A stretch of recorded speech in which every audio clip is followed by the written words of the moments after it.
Hello, I'm Melinda Gulick, and I have the honor of serving as the CEO of First Things First, Arizona's early childhood agency.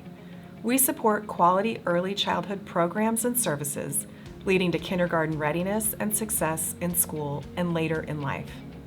I have some important information to share with all Arizonans today.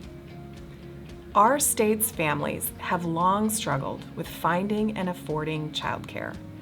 Nearly half of our state was considered a childcare desert even before the pandemic devastated an already shaky childcare system. And costs to families have grown twice as fast as inflation since the 1990s. An unprecedented federal investment in childcare pumped $1.3 billion into our state to help keep struggling childcare providers operating over the last few years. But that federal aid is ending, and we are facing a childcare cliff. If not addressed, this cliff will threaten our children, working families, and employers, and it puts intense pressure on the state's economy. Nearly 3,000 childcare providers, many of whom are small business owners, have benefited, but the last of the relief funding will run dry by mid-2024.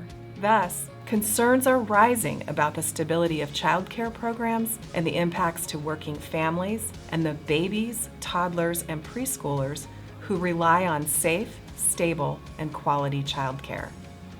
Federal relief funding also helped bolster childcare worker wages, which are in the bottom 2% of all U.S. worker pay.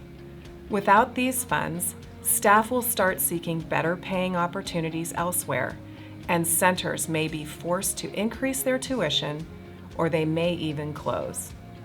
According to a recent report from the U.S. Chamber of Commerce Foundation, childcare challenges already cause a loss of $1.7 billion annually to Arizona's economy.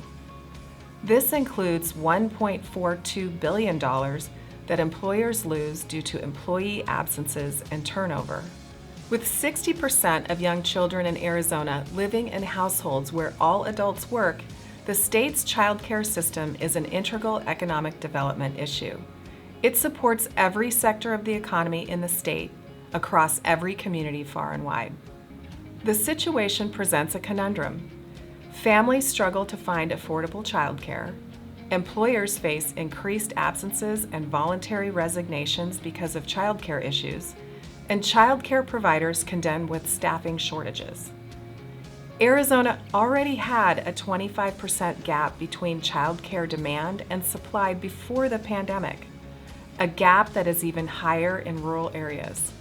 Without action, this gap and the associated costs could grow even larger. Clearly, addressing Arizona's childcare crisis is a statewide priority, and collaboration between public leaders and the business sector is essential to finding long-term solutions. Connect with First Things First in your community to learn more about why early education matters to kids and to Arizona's bottom line, and learn how you can help.